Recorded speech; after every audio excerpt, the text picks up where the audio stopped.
Happy Pride readers, welcome to Pride Book Fest. I'm Cassandra, my pronouns are she, her. I'm the editor and also a contributor to the YA anthology celebrating body diversity, Everybody Shines, and I'm so excited to bring you to the body positive, writing at the intersections of fat and queer. Today we're going to talk about writing within the intersections of fat and queer and why we need more intersectional stories when it comes to fat representation in all of kidlit. We will talk about what it means to see characters like the ones we write on the shelves when we were teens and what it means now that we can do this for this generation.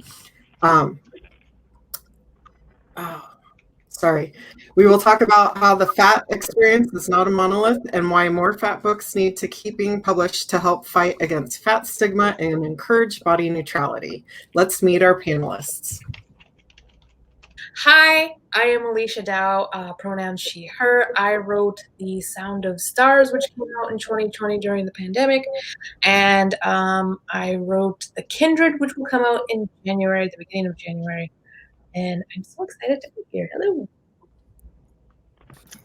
Hi, I'm Juneau. I am the author most recently of Rick, which also came out during the pandemic. So that was fun.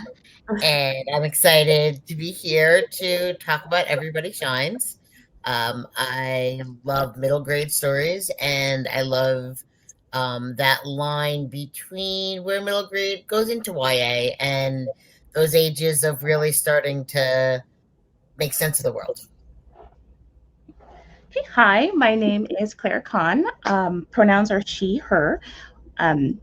My books are, or I'm the author of Let's Talk About Love, which is a YA starring an asexual protagonist, and If It Makes You Happy, which is another YA starring a fat queer protagonist. And my newest book will come out June 8th, till a couple weeks from now, or after, depending upon when you see this. And it's called The Marvelous, which I shoved every character I've ever wanted to write in that book. So there's queer rep, fat rep, Black kids running around just having a good time. And I hope you all enjoy it if you decide to pick it up. I'm very excited about that book. It's on my list. Hi, I'm Rebecca Skye. My pronouns are she, her, or they, them. And most recently, you will see me in the Everybody Shines anthology. And I'm really excited about it. I write mostly YA, and I try to normalize normal bodies in my characters. So I'm very excited about this panel because it's really important to me and all of these amazing authors. I'm like trying not to fangirl because I'm a super fan of all of them. So I'm very excited to be here. Thank you. Yay, welcome everyone. I'm so excited to be moderating this wonderful conversation that we're about to have. So I'm going to get right into it and ask, what is the difference to you when it comes to body positivity and fat acceptance? Oh no, I think I'm first. Such a good question, right? Oh no. It's such a weird, it's so complicated, right? I mean, because you think of body positivity and then you think of fat acceptance and you think, well, they should be similar, right? But for some reason, things get co-opted by different groups and then you're like, not anymore. So that's a really good question. I think fat acceptance is just what we want. That's the ideal of being accepted for who we are and not kind of blending in a way. I think blending in a way where you don't have to be, I think of it in a doctor, like when you go to a doctor, right? And you go to the doctor and you're like, hello, I don't feel good. And they're like, well, did you know you're fat? And you're like, oh no, really? I did not know that. I think of that. And I think what would be great with fat acceptance is that I go in and instead of being like, did you know you're fat? It would be like, so what's wrong? That is how I think of fat acceptance. Body positivity is kind of being positive about your own body, however you view it, and just feeling good about it, feeling good in your own skin, feeling good with who you are and how you express yourself in your visually and physically and all those things. So that's where I see the difference. I don't know, maybe that doesn't really help, but that's how I see it. Going alphabetically again. So I think Alechia, a lot of that is exactly how I feel. I feel like body positivity sounds like a good thing on the label, but it's kind of like fat-free Twizzlers. Like, yeah, we want that, but when it's being done at the sake of not saying the word fat, not centering people who are fat, saying, well, thin people have a hard time finding clothes too. Well, yeah, sure, that's true, but there is a reason why fat acceptance and fat liberation happened by fat people for fat people. Yeah. And to expand it out at some point becomes about wanting to not focus on the fatness. And it gets into a very health at every size thing, which, yes, fat people can be healthy, but it's also not a moral obligation to be healthy. And fat acceptance says, I accept my fat. It is part of me. I am fat. I have fat. And sometimes I don't feel positively about it, and it's still, I accept it. It's mine. I have to say, you guys answered so beautifully. I have nothing to add. That stole the words right out of my mouth. That's exactly how I view it as well. Yeah, I view it the same way. Body positivity was originally made by activists to focus on anti-racism work, disability justice, trans rights, and fat liberation. But it, as Alex and Alechia said, it was co-opted by the mainstream movement for people who, you know, want to be confident in themselves, their perceived flaws and all. And I believe now it fights misogyny, what misogyny and capitalism tells us we should look like. But what's important about fat liberation or fat acceptance is it fights systemic oppression to fat bodies. And so I think that's really important, because there are, like Alechia said, you go to the doctor, you have a broken arm, they're like, did you know you're fat? Let's treat your fat. And they're like, no, I need a cast for my broken arm. And you know, there's trans people who are denied gender affirming surgery because of their weight. And so that's why fat liberation is so important. Like, it's a matter of life or death. It's not just a matter of accepting our bodies despite what the world tells us. It's a matter of fighting for people's lives. So yeah, like Alex said, you know, those voices have been isolated from the body positivity movement. So the fat liberation movement has kind of taken over, and fat activists are being centered for change, which I think is so important to moving this conversation on. We need to center the most marginalized of us. So that's just my Well said. Well said. Thank you. I know a lot of authors I've talked to, myself included, were afraid to write fat and or queer main characters when they first started writing because they were worried their stories wouldn't get published. Have you always written fat and or queer main characters, or was it a progression? Yes. I don't know. I think it's hard enough getting into publishing when you're marginalized in any kind of capacity. When you are a fat Black lady and you're writing about fat Black characters, and then you're like, oh, so they're queer. You're kind of like, I'm going to throw this at you, and you're either going to say yes or no, and I'm no longer going to, care so much, because that's how I want to write. And so far, it's been a really tumultuous kind of road I've been on. But I don't like having to change anything when it comes to the representation that I'm creating. And the reason is because when I was a kid, and I was still, fat and Black and queer, I wanted to read stuff, and I wanted to feel seen by that stuff.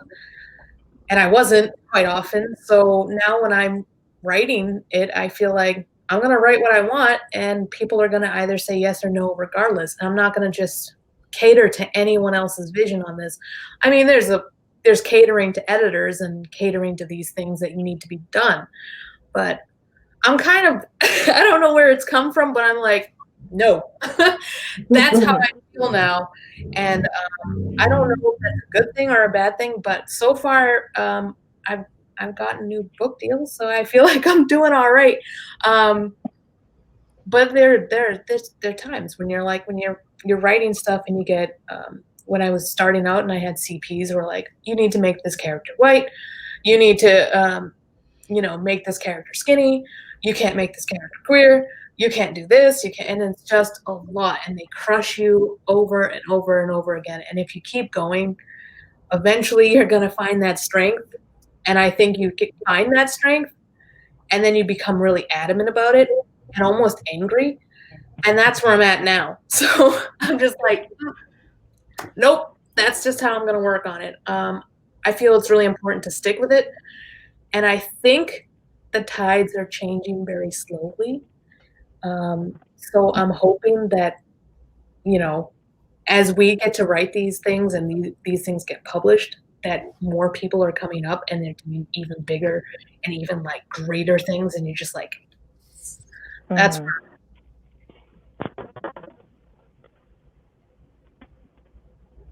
Yeah, I mean, I guess we're going to go in alphabetical order again, but I'll just say that I was writing a book that I did not think was going to be published from the start, because I was writing a book about a trans character in middle grade, and I started writing it in 2005, or 2003 actually is when I started writing it, and there was just no way, right? So I was just writing it to write it, but I didn't even think about writing about fatness until after I had gotten that story out. And then once I have a fat character in the book, and it was in fact a battle to get the character described as fat, because I got a comment of like, can we use a word that's less insulting, like heavy set? I was like, well, she's not furniture, so no, we can't. And then I spent like a week crafting a single sentence so that it would have the word fat but not be read as a negative. And then I was like, oh shoot, I've got to start writing fat characters, because that is clearly something that needs to be taken on. It is still pervasive that the fat character, especially in kids lit, is lazy and stupid and wrong and the bad guy, and it's pervasive. You can find it in all sorts of books that are otherwise great. Like lots of queer books have these books where have characters where and then there's the fat kid. And yeah, like other folks have said, now that I'm doing it, I'm like, well, that's my brand. Yeah, I'm gonna do that. What else can I piss you off with? How else can I make this character not fit who you thought they would be? And so my story pretty much echoes Alecia's. Like, I have always written exactly what I wanted. You can't tell me nothing, honestly. Did I experience more rejection because of that? Probably. Like in my case, like no one ever explicitly stated, we're not going to publish this because your main character is fat. Like that never happened to me, but I know it does happen. But I did experience, that nagging feeling in the back of my mind, like, well, what if they said no because she's fat, or because they're queer, or because, they're non-white? And I just really did get to that angry point as well, where it's like, well, this is my story, and either you take it or you leave it. And if you're going to leave it, I will just keep going to every publishing house there is until someone takes it, because someone's going to take it. This book is good. You're going to publish this. And I just really became indignant until I burst my way through that door. And that really is kind of the attitude you have to have when you're publishing. You're doing them a favor. You're giving them your words. You may think they hold the power, but really you hold the power. This is your story. And it's really important to keep that in mind always. And once the more stories with marginalized characters, and I really hate calling it that, but the more stories with marginalized characters start rolling out, the easier it's going to be for everyone who comes behind you. So just speaking from like an ACE standpoint, for YA, I wasn't the first asexual book on the market. There was one that came before me, but the following year there were 3, and the year after that there were 10. So it's a snowball effect. Once you're through the door, everyone else is going to follow. We just have to make sure when we open it, we leave it open and we support those who come after us. so wise.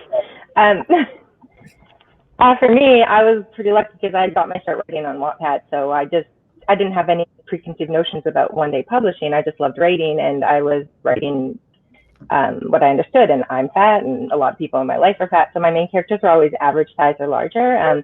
For those of you watching, average size in North America is 16, 18.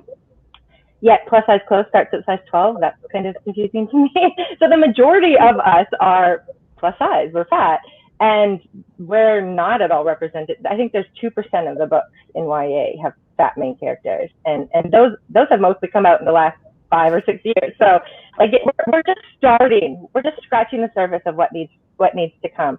But so for me, yeah, my characters were all average size or larger, but what changed in my writing was how they talked about their bodies, or how they compared themselves to other people, and my characters are a lot more confident. They have a lot more respect for their bodies now than when I first started writing, and I think that's because myself, I've grown and changed, and I started to understand all my internalized fat phobia and where that was leaching out, or where my insecurities were leaching out through to my character. So yeah, so it's been really interesting, and like Claire said, it's like I read Dumpling. That was the very first time I read a book with a fat character, and I'm not anything like the main character Willadine other than my body, but I felt so seen because of that. And it was like such an empowering book to me for that. And so we need more works, and they're coming. Like Claire said, like she opened the door, and there's more and more ace books coming. That's so huge and exciting to me, and I'm hopeful for the same for fat and queer, and I'm hopeful that there's going to be more coming. But right now, my fattest and queerest books, they're still in the drawer. They're still, I don't know. I don't know if publishing's quite ready for some of them, but I'm hopeful that it is. And there is some groundbreaking work being done. The anthology, the other anthology that came out too, the other F word, that's a really empowering one as well. So I'm excited, and I'm cautiously hopeful that publishing will give more fat and queer books a chance. And the only way publishing gets ready is by us shoving it down their throats until they exactly. And readers buying it, supporting it, reading it, talking about these books and how important they are to them, because that will show publishing, wow, there is a market here. Like, even if they don't care about the content, they care about making money. So buy fat queer books and show publishing that that's what you want, so that they buy more too. Definitely. I know for myself, I've never had an issue writing queer main characters. It just felt very natural.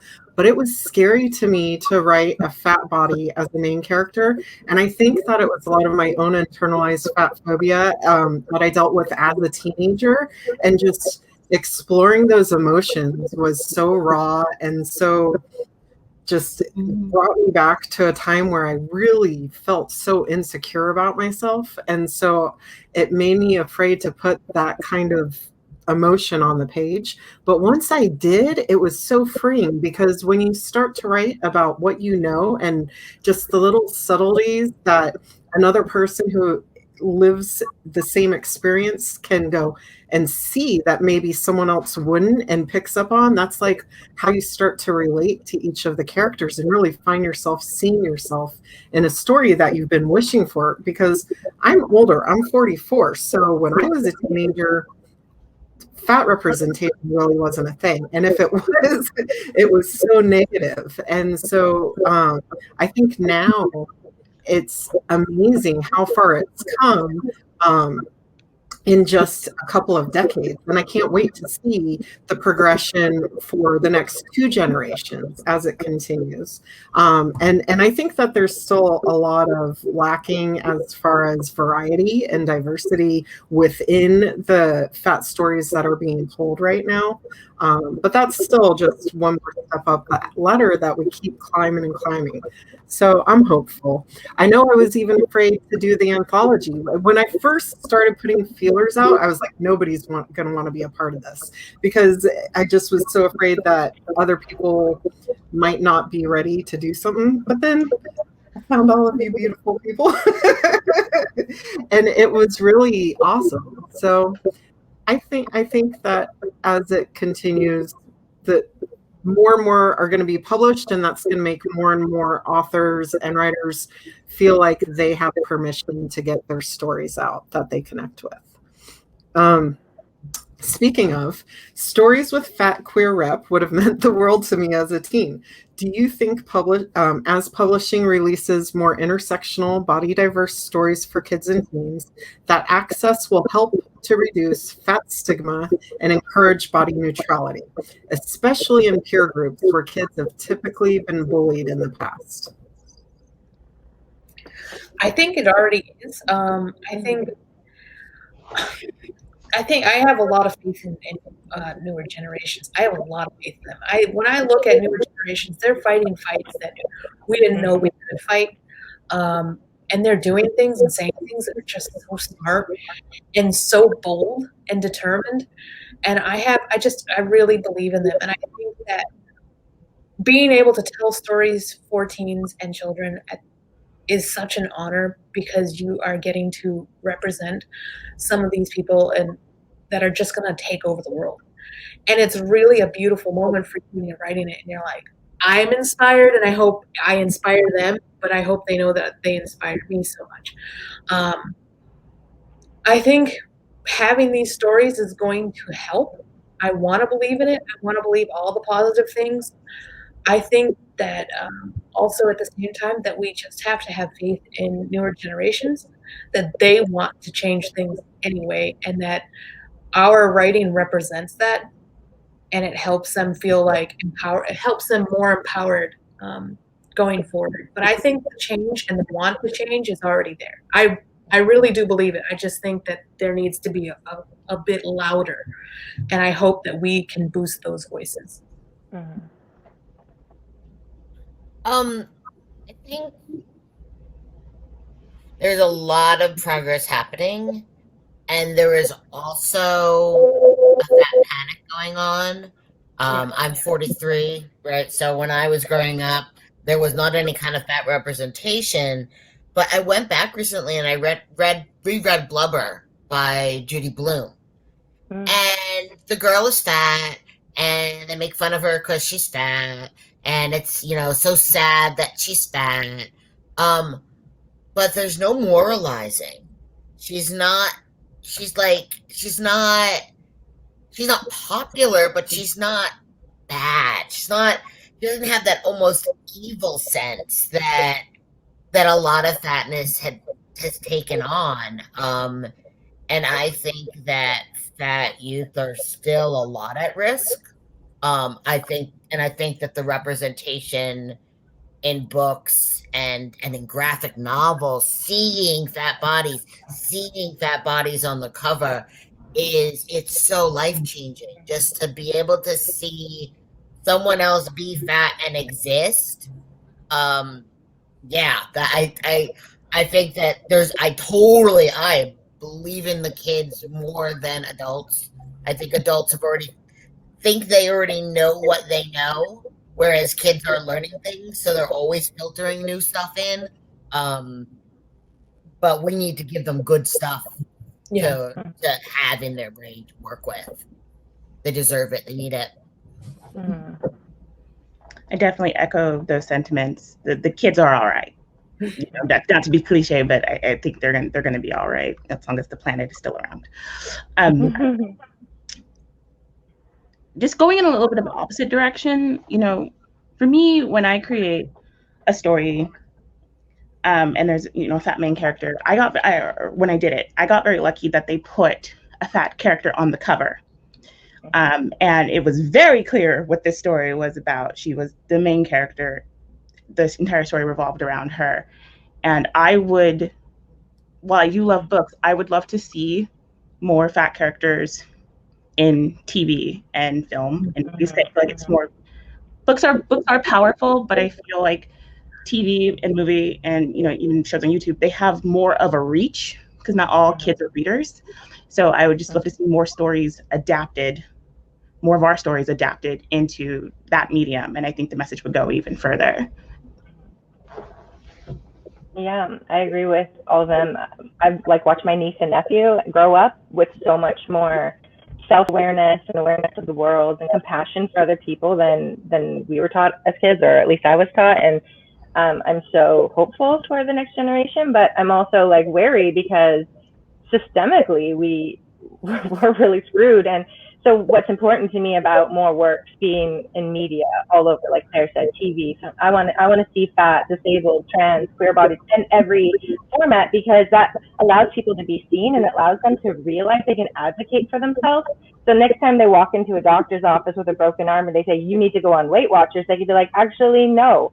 Like, you know, they have the tools and the vocabulary to know their worth and understand what they're up against. And so that's what I think is important, because it starts conversation or starts awareness and that, you know, and yeah, so that's what I think. I think we need more. I think we've barely scratched the surface. I think the next generation is ready for what we're writing and what's coming. I think also it's so important for kids who live in fat bodies to have this representation on the shelves, but I also think that putting these books in hands of children who aren't in fat bodies is so important, because if they're being told one thing at home and looking through it in a negative gaze where fat bodies are lazy, fat bodies can't do sports, fat bodies can't have relationships, fat bodies can't be until they become less.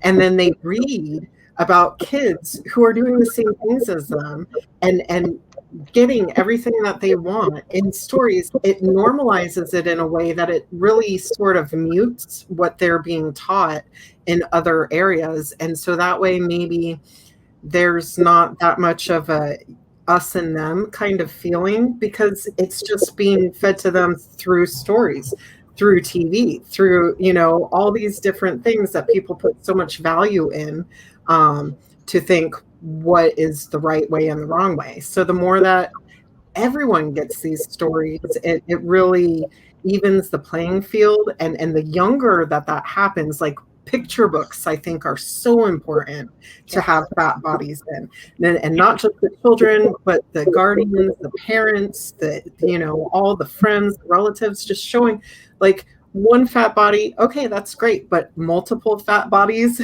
within a story is prime.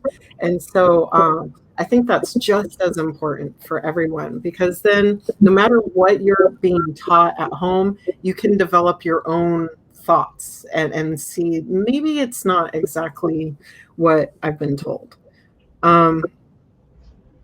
We all know that the fat experience is not a monolith, even though they try to tell us that all the time. And although sometimes it can feel that way when you're trying to find inclusive, intersectional fat rep in books.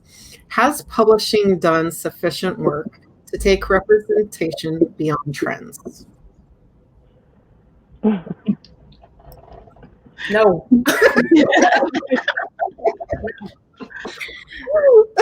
I don't think I even need to elaborate that. Has publishing done sufficient anything at this point? Is like, I think, and I know that sounds mean. I'm sorry, publishing, but I'm also not sorry. No, publishing has a long way to go on a lot of fronts, and again, I like to be hopeful, but on this one, I am not. I think it's going to take a really long time and a lot of, from the top to the bottom. There has to be some drastic changing where people are just more inclusive, more thoughtful, and ready to give opportunities to people they don't feel are just trends, and don't look a certain way and act a certain way. And, you know, we know it's messed up, but we know that if you're beautiful and you're young in publishing, you're going to do all right. Like, we know that. It's not entirely true across the board. It's a generalization, but it helps. It helps if you are just this one thing in this area of a box. And the moment you step outside of that, it's going to be harder. And the more intersections you cross, it's going to be harder. And I hope that publishing is ready for that. I really do. And I really want to believe that they're going to make some changes and like just put a lot of support and money behind people. But no, not right now. I don't think they've done anything sufficiently when it comes to, you know, giving opportunities, especially for new rep. Yeah, I was shouting new. I was saying no too, but I have my mute on because of background noise. Yeah, no. And then I am going to elaborate, even though just no. Because it's not just the books; it's the entire industry. If you have a bunch of mostly white, mostly straight, mostly thin, mostly upper class people reading books, the books with the white upper class people in them look are the books that are closest, the books that you connect with. Those are your passion stories. And then there's diverse books. But if the people receiving the books are black and brown and fat and disabled and come from all of these different places, well then all of the different books are finding homes, not just like, oh, we'll adopt this weird book because maybe we can make money off of it. But like all of the books can be passion books if all of the people are able to be in the publishing house getting them in the first place. Mm-hmm. Got a snap. Mm-hmm. That was wonderful. I didn't come up with that idea. I'm just sharing it. I don't want to. I'm the only one who thought of that. But like that, that's where it's at. Still very well said. So definitely, I agree. Definitely not. There some strides have been made, but there's still definitely like a long way to go. In terms of stories, I think publishing is still really looking for two types of stories: pain or inspiration. And if your book doesn't fall into one of those two categories, you're probably going to have a harder time. Your uphill battle is going to turn into a mountain. I would just love to see us get to the point where fat characters just get to be. You know, being fat's part of your identity, but it's not what the whole book is about. You know, you don't have to offer that up and put that on display and have it available for teachable moments so other people can learn to empathize with you. And I just want us to exist and just be real people in stories. Yes, I agree with everybody. There definitely needs to be more staff hired in the publishing world that is not just, like Alex said, straight sized. Straight size is the term that means not plus size people working. And I think we just, again, support the ones that are there. Buy the books from the editors who are supporting those authors and such, and the publishing houses that are, to show that we appreciate it and that we want more editors who are fat and disabled and black and queer, whatever. We want more non-white cis straight people in publishing. So the world is changing, and I know there's more and more opportunities coming. Like there's a lot of grants, and there's a lot of publishing houses doing internships that are paid finally and stuff like that. So, and I'm hoping that some good stuff comes out of COVID, and that more and more editors and publicists are allowed to work from home, not from New York where it's too expensive for anybody to live. And that gives more opportunities for people to get into publishing who otherwise couldn't. So I'm cautiously hopeful, but I do agree with Alechia that I think it is going to be slower than we all hope it is. And publishing tends to do a thing where if they find one author in one marginalization, they only publish that author over and over again. And I think they really need to take chances on some other people too. Definitely. I also think that over my time during the podcast, when I would look up things, it really did seem like the majority of stories that revolve around fat bodies are usually straight, white, cis main characters.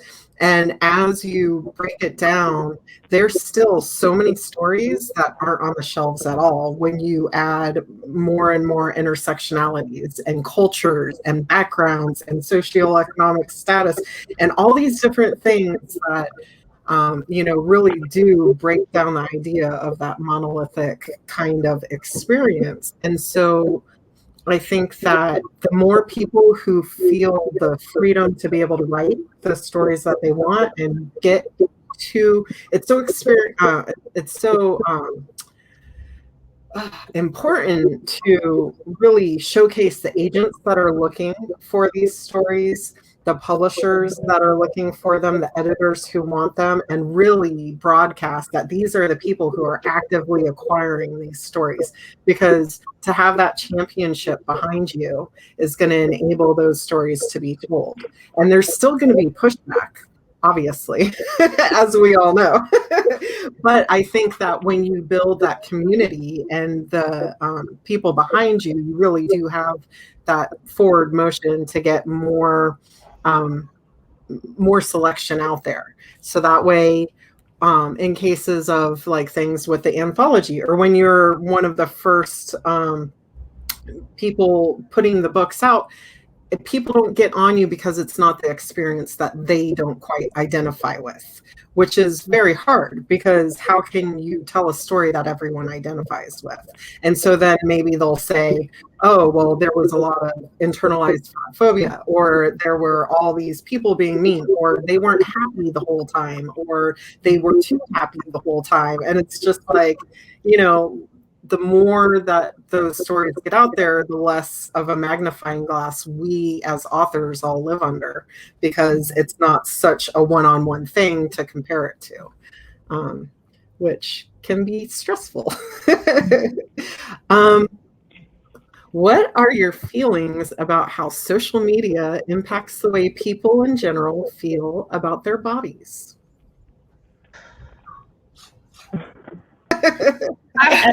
I'll go. Let's shake it up a bit. I had nothing. Okay. So, you know, I am also an old. I did not grow up with social media, but I think it's definitely like made it worse. Body dysmorphia is running rampant right now, and it's honestly having a field day because of filters and apps like Facetune. You know, what kids see in the mirror is not what they see on the camera, and it's just really creating this cognitive dissonance. But I do think we as a society, we're becoming more aware that this is actually becoming a huge problem, and we've been taking steps to nip it in the bud. On the flip side, talking about the new generation, there is a movement within them to stop using the filters. They post the most low quality selfies, and it's beautiful. Like, they really just put their real selves out there, no matter how they look. And they're proud of themselves. And I just wish I could just distill that confidence that they found and just give it to everyone. And I think that would definitely help. But, you know, that's magic, and that doesn't exist. So we're stuck. We gotta wait for the communal consciousness to catch up. I think that's one of the benefits of the pandemic. Not that there are many that you can actually say, but one of those things is, I feel like, especially within the social media, people don't always have to feel like they have to be so on for the camera, you know, like you're starting to see more people without makeup or the filters, or just in their comfortable clothes. And that really rings true to the younger generations too. I have a 21-year-old and an 18-year-old.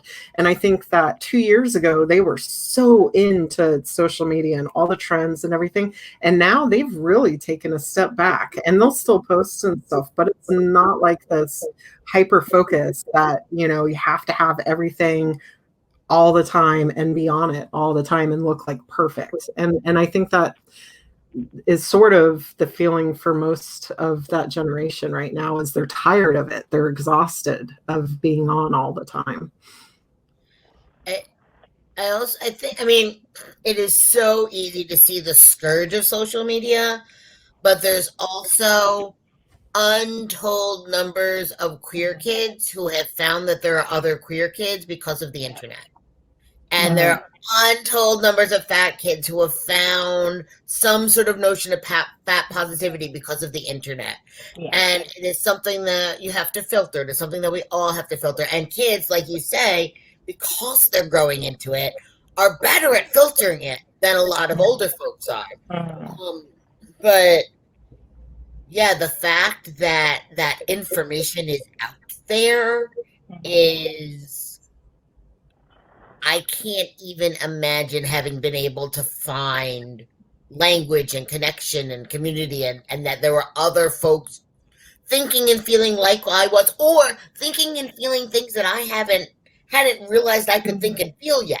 Mm-hmm. Right? I didn't say the word fat out loud till I was probably about 21 years old. And I was reading Marilyn Wan's book, which is called Fatso, and it had the word fat in it. And my friend and I were reading it out loud to each other as like pushing, egging each other on into like accepting ourselves. And I'm a little bit rambling now, but there's a point that I want to get to, which is the difference between what my experience was and what I want to write. Mm-hmm. And just because I couldn't come into my own till I was in my 20s doesn't mean I always want to or have to or need to write characters who hate their bodies or like do stupid exercises or decide that they don't like butter because if they don't like butter, then they won't be fat, or like the weird things that my brain did to myself.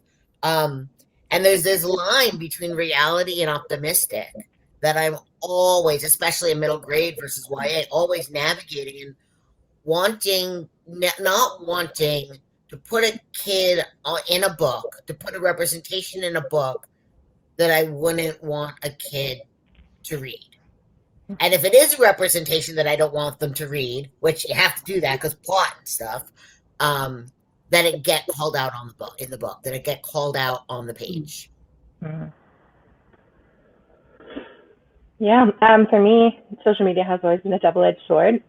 For too many years, I was deep in the culture of comparison, where everybody looked better, had better, and it was actually finding this really awesome disabled queer fat influencer. And I first followed them because of their fashion. And I'm like, you have a style that I like, and it's impossible for me to find clothes in my style that aren't like gender performance clothes. And so I started following them, and just the way they talked about their body and the way they lived life unapologetically, they're incredibly this badass, epic person. And I was just like, shit, I'm allowed to be that way. Sorry, I don't know if we're allowed to. I'm allowed to be that way. Who's stopping me from stepping into my power? All these little lies coming from media, coming from the world. Do I have to listen to them, or can I choose to be my full potential? And so it was through seeing unapologetic fat people walk into their life with joy that really helped me take those first steps for myself, and to help me start seeking that information. And that's kind of what started my fat liberation journey. So I really do think, yeah, you have to be wary. There is so many horrible humans. Like, I get troll comments on my pictures all the time, but it's also like, okay, they're uncomfortable because I'm walking in my power, and like, it's pretty sad for them that they're sitting at home on their computer making fun of other people. Like, what's their life? So you just have to not give those negative voices the power, and try to steer clear from them on the internet and on social media, and find the niche communities that there is literally a community for everybody out there, and you can find it and find your people. And so I think that's really a really powerful part of the internet.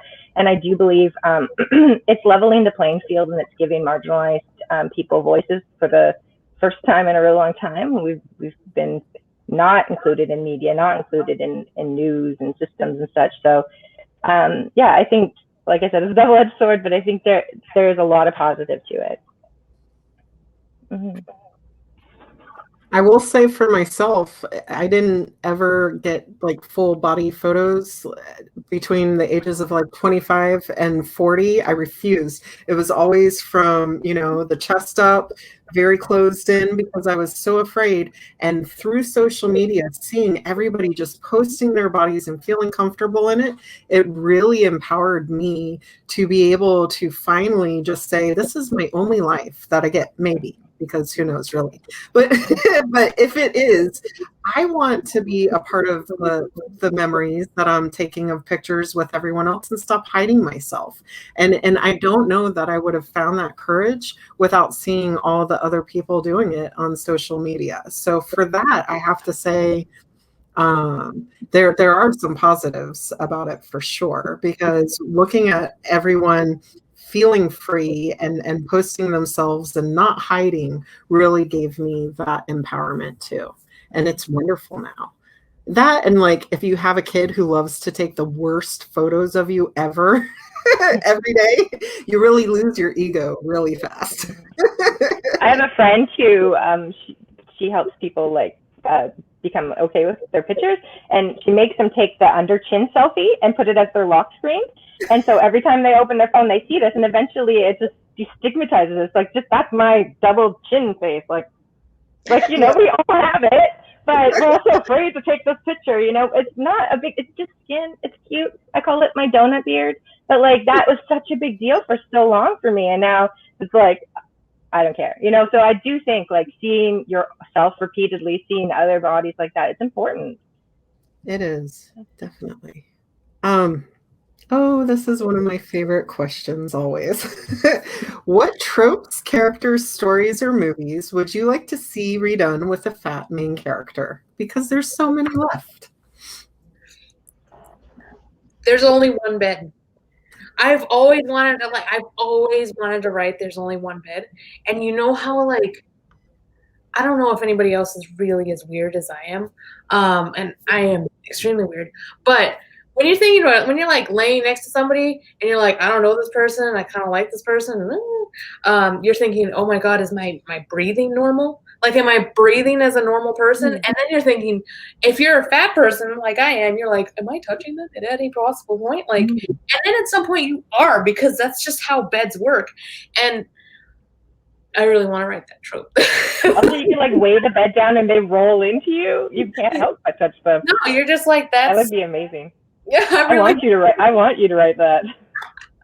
I did. I got to do it in Kindred. So I would like to do more tropes where it's like it's going to take a totally new perspective, because when you're fat, everything kind of is different. It's not like it's, you know. Yeah, I love that trope. Well, I'm right now writing fat and disabled enemies to lovers, and I'm very excited about it. I think every trope needs to be done in every marginalization, because like Alyssa said, it's like there is differences to it. Like when you're a disabled person, you know, that's a different thing. When you're a fat person, like it just adds dynamics to the tropes that haven't been done. Plus, it's really nice to see yourself in a trope when you haven't seen yourself there before. So yeah. I personally want action movies, but not the fat person being the butt of the joke. Like, you know, if it's like a zombie action, like they can't run, or if they can run, it's very shocking. Like, I just want them to be the hero and they save everyone, and it's just a happy ending. Well, as happy as a, you know, zombie movie can end with everybody dead, but happy-ish, you know. I want a fat chosen one with a queer love triangle. That's what I want, where they're all fat, you know, like that would be, you've got the main romantic lead and the maybe possibly, and the chosen one is just breaking down all the barriers. That would be so much fun. And maybe they ride dragons, because why not? That would be, yes. Your answers are all a lot better than mine. But the one that I want to read is Fat Kid, Thin Kid Body Switch. Ooh, that would be a good middle grade. You should write that. And I think it needs to be a graphic novel, because I think you need to actually that's see good, the bodies and see the reactions to the bodies. I hope an editor is watching this and reaches out to you, because dang, you did that. That would be really awesome. Well,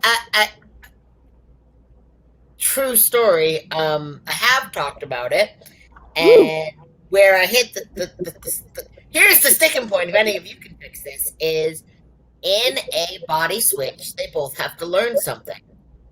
Well, I know what the thin kid learns in the fat kid's body, but how do I redeem the thin kid? Like, what does this fat kid need to learn from this thin kid? I haven't figured that out yet. Maybe their parents are like body shaming the thin kid all the time. The kids parodying what the parents say. I mean, that's yeah. I don't know. It is a tough question though. But I'm just like, well, I don't really want the fat kid to have to grow. The fat kids already know shit. That's why they're going into the thin kid's bodies to like get revenge. But apparently it's not supposed to be a revenge tale. It's supposed to be an everybody learns. Okay. I have to say, I have a sister who is 4 years older than me, and she is a size 0 and has always been a size 0 and cannot gain weight at all. And at several points in my life, I thought, oh, why couldn't I just be like, have a little more of that, you know? Because they're like, there's the fat one and the skinny one, the two sisters. And it was like, everybody in my family is like, oh, that's what I'm named as. I'm the fat one. And it hurts. But at the same time, what I've learned with my sister is that, like, she cannot exercise. Like, I've seen her exercise, and she exploded her underwear because she was not used to, like, doing things. And she's like, I didn't know that if you moved a certain way, your underwear just explodes. And like, a lot of, I know it's a really ridiculous story and there's more to it, but like, just so many things that she was just like, I didn't know, like, I can't do this and I can't do that. And like, people, because you're so skinny, like, you have to go to the store and like I have to wear children's clothes at some point. And like, I've learned so much from her. And I at no point, like, at some point in my 20s, I was like, I no longer want to be my sister at all. Mostly it comes back to the exploding underwear, but I think, like, I just learned so much that how people view you because you're thin, because you are a certain way, they think you're beautiful. And you are now, like, in this zone of you're so beautiful that you don't have to exercise, that you don't have to take care of yourself. And because of that, she no longer knows how to exercise and had to learn how to take care of herself. And I had to be like shaking her and be like, you at least need to learn yoga. Come on, like, get it together. So I don't know if that helps, but you really. I mean, I don't want to get into the body positive, we all have equal problems thing, but at the same time, it does point out that fat acceptance helps us all, because fat people get all of these things that are assumptions about them that are negative, and then thin people get all these assumptions that are positive, and no one is helped by assuming what your body is and not actually working with what your body is. Yeah. Right? Your sister is not helped by being thought that she's too thin to have to exercise. Yeah. I'm not helped by being told I'm too fat to have to exercise. Like, that's, yeah, for sure. I don't think anybody would be helped by exploding underwear, and I think that's important as well. Yeah, that doesn't just happen, right? I know. Exploding underwear, I'm like, that happened on a plane once, and now we all have to take our shoes off. She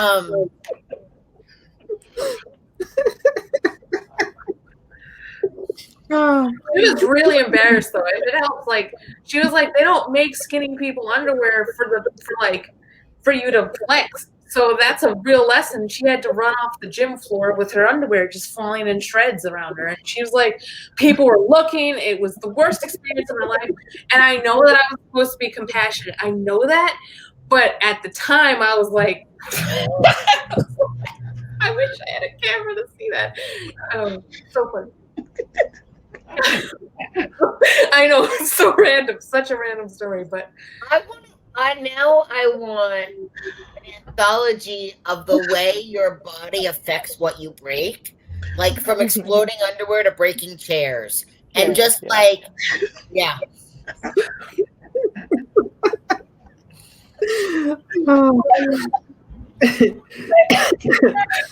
On a more serious note, what are steps we authors can take to help dismantle diet culture and fat phobia when it comes to positive fat representation through our writing?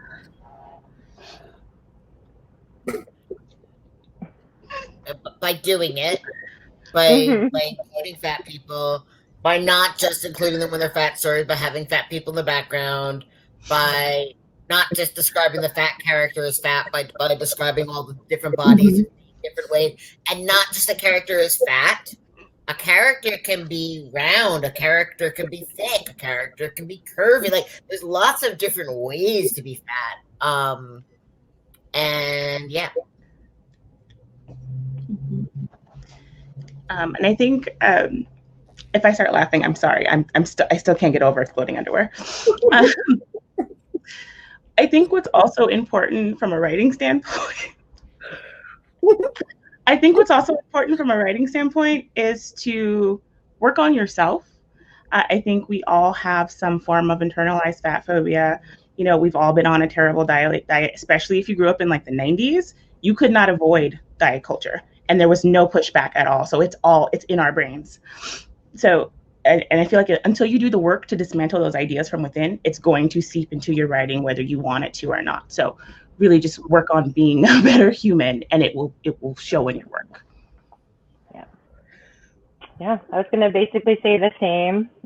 It's just important to show different bodies, like normal bodies. Like the majority of people are fat, so there should be a lot of fat characters just in your book, walking around doing things, and be respectful about it. You know, like Alex said, find the language that the fat community uses to describe their bodies and use that. Don't use fluffy or words you think are not insulting, because they're almost more often insulting than not. And it goes for every marginalization. If you're writing about them, do the work, be respectful.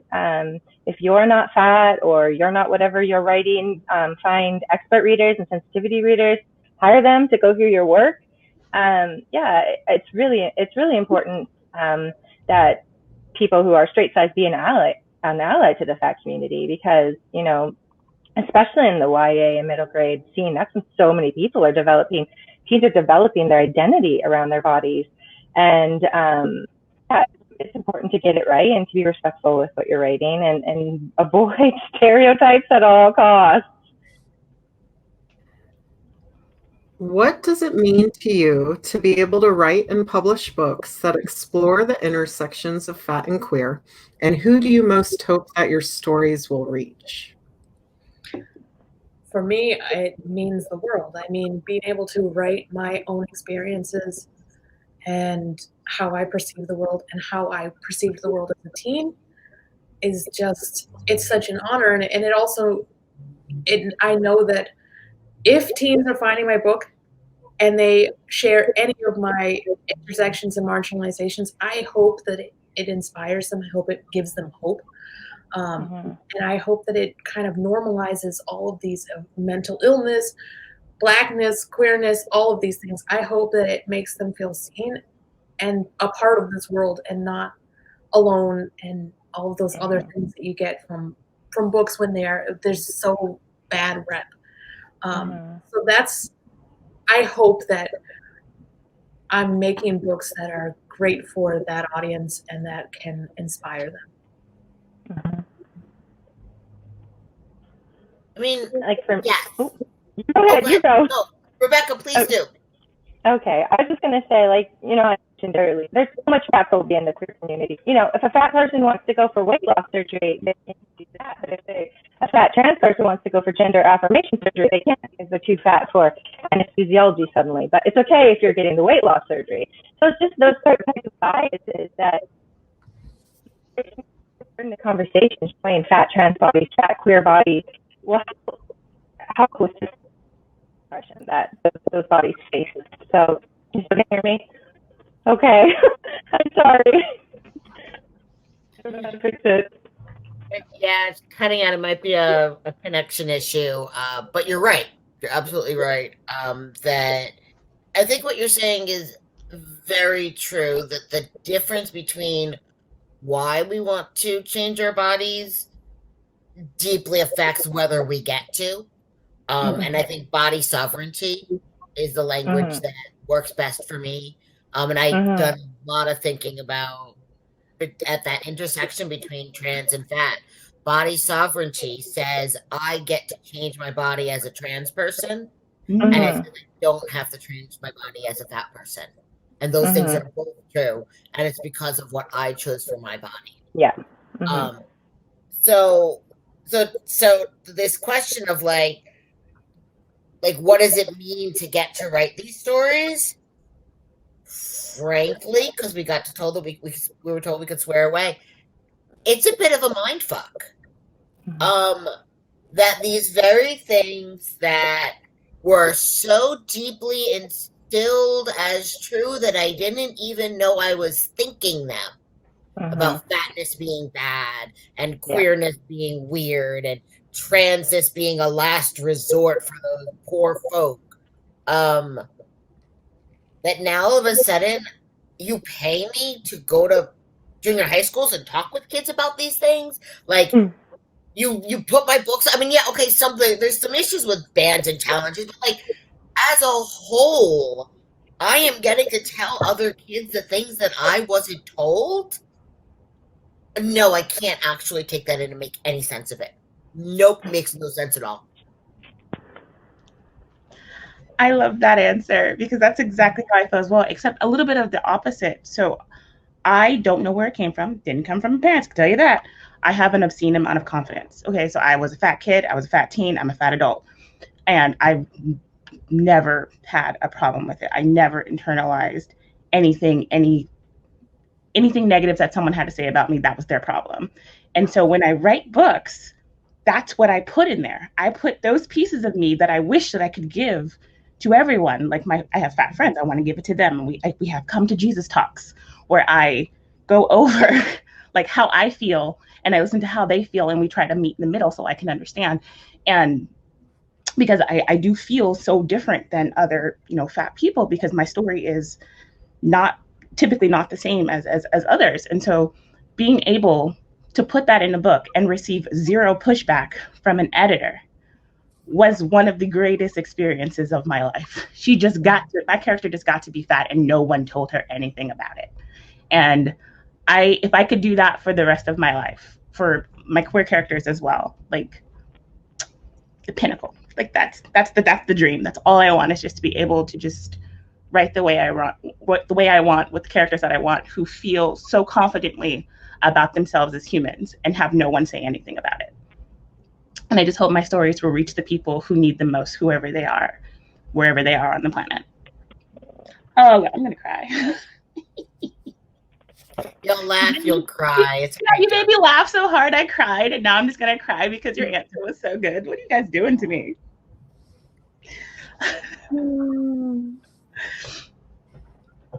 I think what it means to me is that we're going to have generations of kids who didn't feel the way that we did as teenagers and children about our bodies and about the way that we're perceived, and there was this whole movement that you had to change who you were to fit in to get your biggest wishes and dreams.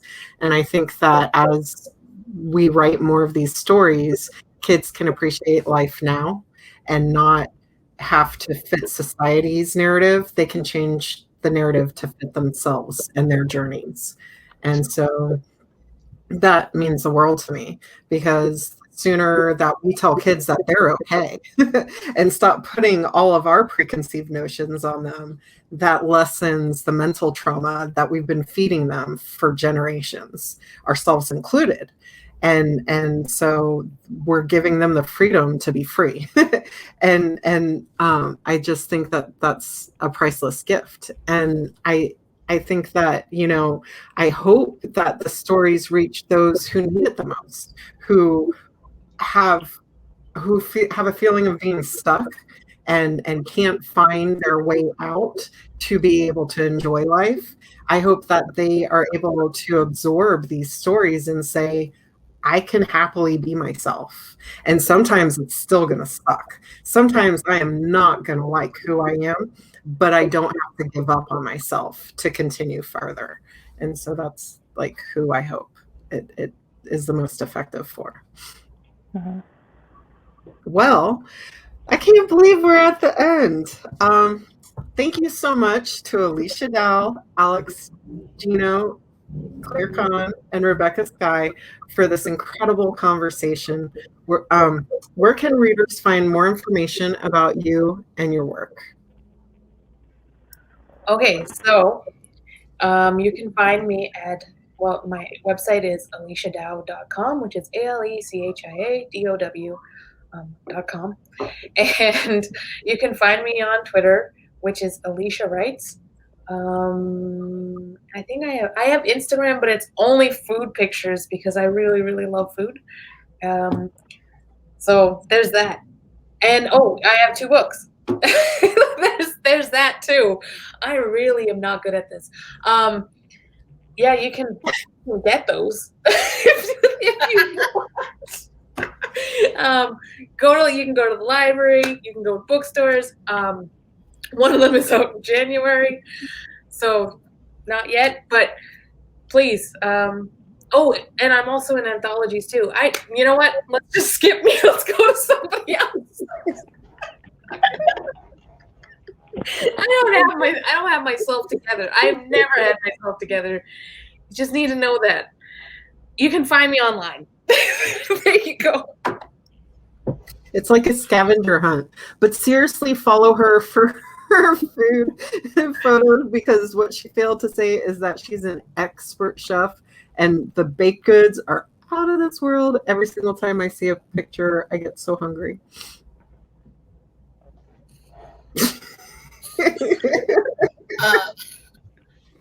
Yeah, so I'm Alex Gino, alexgino.com. I'm on Twitter at LXGINO. My first book is officially, you're going to see it, called George, but I call it Melissa's Story because that's the name she uses. The most recent book is Rick. It just came out. And next spring, I have a book coming out called Alice Austin Was a Lesbian. And it's about a non-binary fat queer kid. And they're told they have fat queer friends and community, and they live a little fat queer world, and it's fantastic. Okay. So all my information is on my website, clairekahn.com. Almost, if not all, of my stories have fat and or queer characters. I have 2 YAs already out that I talked about earlier. Marvelous comes out in a week or 2. And next year, I will be writing and publishing, I'm very nervous about it, my adult debut rom-com starring an ace protagonist. So the main character is asexual, and her best friend, whom she is in love with, is also asexual. So